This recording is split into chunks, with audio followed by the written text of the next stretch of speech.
But I've actually found out a way to make a lifesteal gun in Fortnite Creative 1.0. I didn't think this was possible before, but I've actually come up with a method that actually works. This is all in Creative 1.0, no UEFN or first needed. I've even come up with a way to where if you get damaged, you actually get a speed boost, which is really cool. But first, let's go over this dash ability, which everyone wanted in my community post. So let's go over that right now. So first you're going to need an input trigger, input type as creative input action, and the creative input as custom 4, which is the jump one.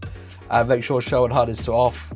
And you're going to want to put registered player behavior to require registered, because we're only going to want this to be active at certain points. So we're going to need it to be require registered. And then the color doesn't really matter. And then when you go to the functions tab, you're just going to want to put register when player when receiving from every single player spawner you have on your map. So I just added every player spawner here on player spawned.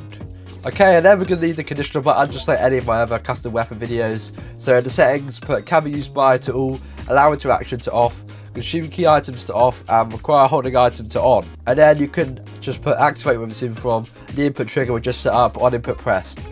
And if you want to rename any of these devices, all you have to do is go into it, and at the top there's a button there. For me it's LT, and then there's another button, and you press A, and then you can change the name of the device. For me, I've just put dash at the end of both of these, so we know what this is for. Okay guys, so then we're going to need a delay, because we're actually going to use another input trigger to track when the player jumps again, which is obviously going to get the ability.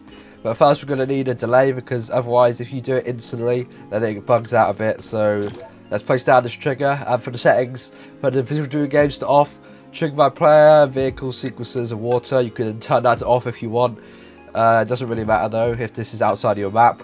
Put the trigger delay to 0.25 seconds, and you can turn the VFX and sound effects to off if you want. Then put trigger when seen from the conditional button we just set up on activated. And now let's customize the second input trigger. So for the settings on this, again make sure it's creative input action, and the creative input is custom 4, which is jump.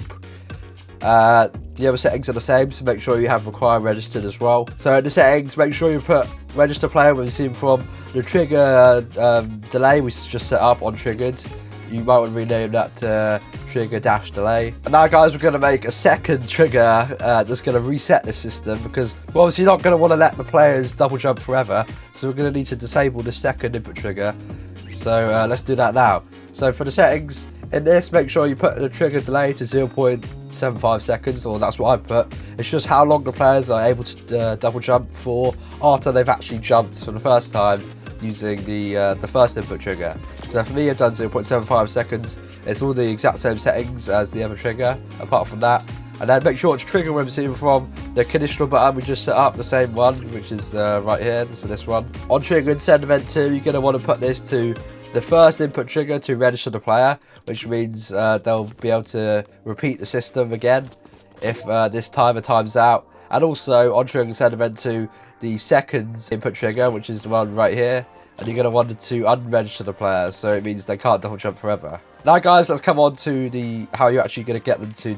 So this is just a movement modifier, which is going to boost the player. Affect movement speed to off, apply impulse to on, and then you can change however much you want the player to be boosted. So for me, I've just done 1300 and upward impulse to 600. You can really put that to whatever you want, but that's what I put it as. And then put the reset delay to 1 second, because we don't want players to spam this over and over. And then pound test collision, you can put that to off if you want. Then put activate when receiving from to the second input trigger we set up on input pressed. So that's the one right here. And then in the input trigger, you're also going to want to put on input press send event to the first input trigger we set up to register the player. So once again, they'll be able to repeat the whole system once they've dashed.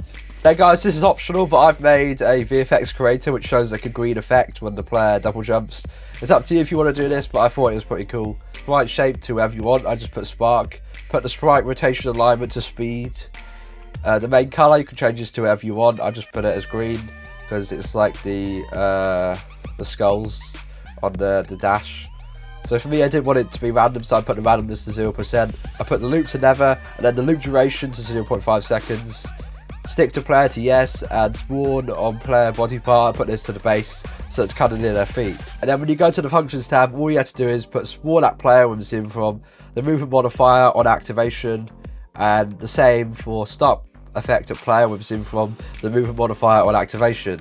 And then guys, you drop in whatever weapon you want to have this dash ability. So for me, I've done this SMG. We're going to come on to the lifesteal weapon in a minute, but first I'm going to go over this weapon that allows you to have a first person ADS mode, but when you're using the weapon normally, you're in third person. So for the settings, use an input trigger, and in this, make sure the creative input is custom 2, which is target. Then let's move on to this first conditional button, and in the settings, it's the same as any other conditional button. So it's these 4 settings: can be used by to all, allow interaction to off, consume key items to off, and require holding item to on. And then just put activate when receiving from the input trigger. We just set up on input pressed. And for me, I've renamed these all to third person. Okay, so then you can place down a first person camera device.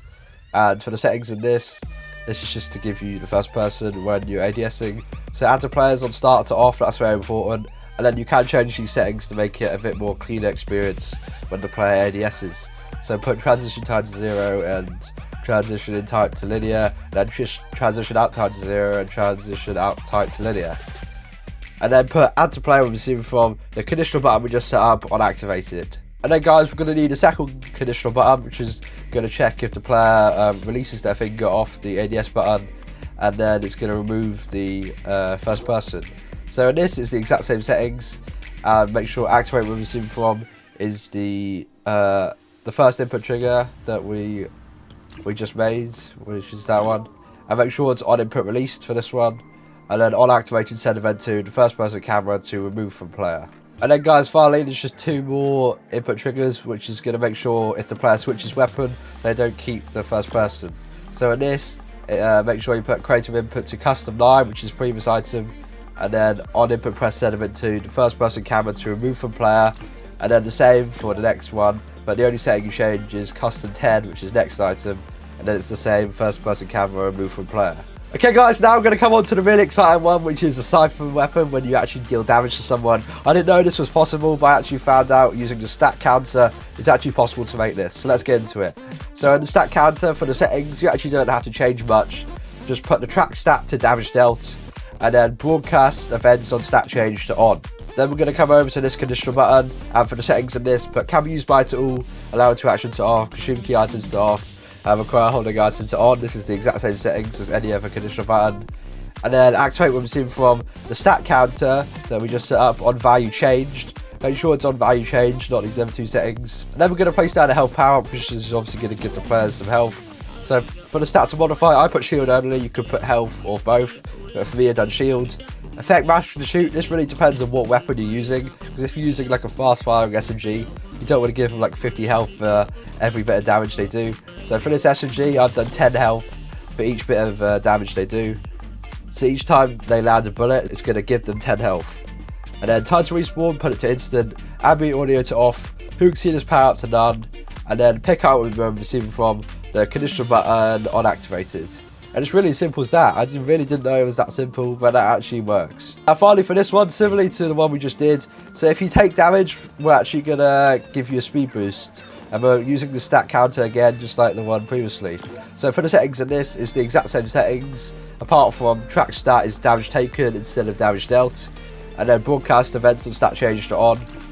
Then for the conditional button, it's the exact same settings right here.